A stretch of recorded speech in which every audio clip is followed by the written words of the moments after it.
আমি এই সংসদে দাঁড়িয়ে এটা হিস্টোরিক্যাল ডকুমেন্ট হিসেবে থাকবে, এটা এই বছর পাস না হোক, আগামী বছর পাস না হোক, সংখ্যাগরিষ্ঠতার দোহাই দিয়ে হয়তো এটাকে ল্যাপস করা যাবে, কিন্তু এই সংসদে জাতীয় মানবাধিকার কমিশন অবশ্যই পাস হবেই হবে। মানুষ 2024 সালের কোন এক মাসে, জুলাইয়ের আগে, এটা ফেব্রুয়ারি, জানুয়ারি, মার্চ, যদি এটা তৎকালীন ফেসিবাদ সময়ে যদি এই বিলটাকে 2025 সালের যে আপনাদের জাতীয় মানবাধিকার কমিশনের যে অধ্যাদেশটা আছে সেটা যদি এই সংসদে উত্থাপন করা হতো, 300 জন এখানে যারা যারা উপস্থিত আছেন প্রত্যেকেই চাইতেন এই জাতীয় মানবাধিকার কমিশনটা সেটা যেন পাশ করা হয়। কিন্তু আজকে সময় পাল্টিয়েছে, ঋতু পরিবর্তন হয়েছে, আজকে চেয়ার পরিবর্তন হয়েছে, দিক পরিবর্তন হয়েছে, আমরা জাতীয় মানবাধিকার কমিশনের বিরুদ্ধে আমরা অবস্থান নিচ্ছি। মাননীয় স্পিকার, এই যে আইনটি আজকে যেটি পাশ করানোর কথা বলা হচ্ছে, এটির মধ্য দিয়ে 2009 সালের জাতীয় মানবাধিকার কমিশনের যেই আইনটি সেটিকে রিস্টোর করা হবে। জাতীয় মানবাধিকার কমিশনের যে 2009 সালের যে আইনটি আছে সে আইনের যেই প্রয়োগ দীর্ঘ 17 বছর ধরে হয়েছে সেটি আমরা দেখেছি। জাতীয় মানবাধিকার কমিশনের নামে বিরোধী দল ও মতকে দমন কমিশন হিসেবে সেটি ব্যবহার করা হয়েছে। বিএনপিকে দমন করার বৈধতা জাতীয় মানবাধিকার কমিশন উৎপাদন করেছে।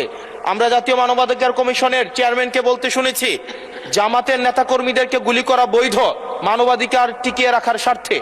আমরা জাতীয় মানবাধিকার কমিশন 2009-এ যদি চলে যাই, আমরা মাননীয় স্পিকার 2009-এ যদি চলে যায়, আজকে যদি 2025-এর অধ্যাদেশটিকে ল্যাপস করে দেওয়া হয়, এটি এই সংসদের জন্য আমাদের যে আমরা ফরওয়ার্ডিং একটা মুভে ছিলাম, আজকে এই 2025-এর অধ্যাদেশটি ল্যাপস করার মধ্য দিয়ে জাতি আবার ব্যাকওয়ার্ডের দিকে যাবে এবং জাতি পিছিয়ে পড়ার একটা টেক্সট বুক এক্সাম্পল হিসেবে এই সংসদে এটি থাকবে।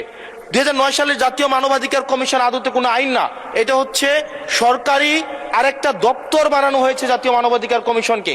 সেখানে স্পিকারের নেতৃত্বে যে সিলেকশন কমিটি করা হয়েছে সেখানে স্বরাষ্ট্রমন্ত্রী থাকে, সেখানে আইনমন্ত্রী থাকে, সরকার দলীয় একজন এমপি থাকে এবং সেখানে মন্ত্রণালয়ের একজন সচিব থাকেন।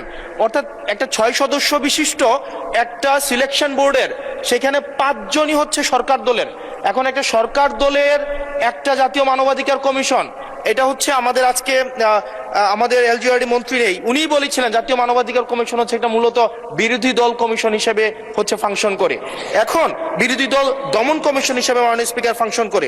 মাননীয় স্পিকার, জাতীয় মানবাধিকার কমিশন যখন এটা বিরোধী দল মত দমন কমিশন হিসেবে ফাংশন করে, আদতে এই কমিশনটা কিন্তু আমরা যদি দেখি মানবাধিকার যেখানে যেখানে ক্ষুণ্ণ হয়েছে এগুলা কিন্তু সরকারি সংশ্লিষ্ট সংস্থা করেছে।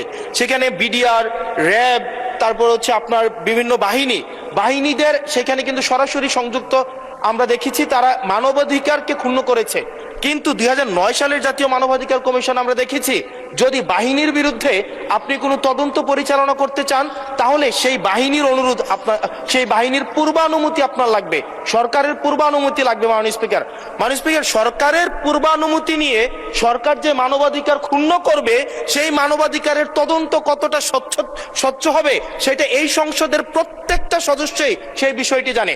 আজকে সরকার দলের একজন মাননীয় সংসদ সদস্যের আজকে এই বিলের যে ল্যাপস করে দেওয়া হবে 2024 সালের কোন এক মাসে, জুলাইয়ের আগে, এটা ফেব্রুয়ারি, জানুয়ারি, মার্চ, যদি এটা তৎকালীন ফেসিবাদ সময়ে যদি এই বিলটাকে 2025 সালের যে আপনাদের জাতীয় মানবাধিকার কমিশনের যে অধ্যাদেশটা আছে সেটা যদি এই সংসদে উত্থাপন করা হতো, 300 জন এখানে যারা যারা উপস্থিত আছেন প্রত্যেকেই চাইতেন এই জাতীয় মানবাধিকার কমিশনটা সেটা যেন পাশ করা হয়। কিন্তু আজকে সময় পাল্টিয়েছে, ঋতু পরিবর্তন হয়েছে, আজকে চেয়ার পরিবর্তন হয়েছে, দিক পরিবর্তন হয়েছে, আমরা জাতীয় মানবাধিকার কমিশনের বিরুদ্ধে আমরা অবস্থান নিচ্ছি এবং আজকে আমাদের এই অবস্থান রং সাইড অফ দা আমাদের রাইট অর রং, আমরা যে মোরালিটির আমরা রং সাইডে অবস্থান নিচ্ছি, এটা টেক্সট বুক এক্সাম্পল হিসেবে ইতিহাসে লিপিবদ্ধ থাকবে। মাননীয় স্পিকার, এই আইনটা এটা শুধুমাত্র যে জাতীয় মানবাধিকার কমিশন শুধুমাত্র এটার সাথে সম্পর্কিত না, বরং এটা আরো 2টা অধ্যাদেশের সাথে সম্পর্কিত।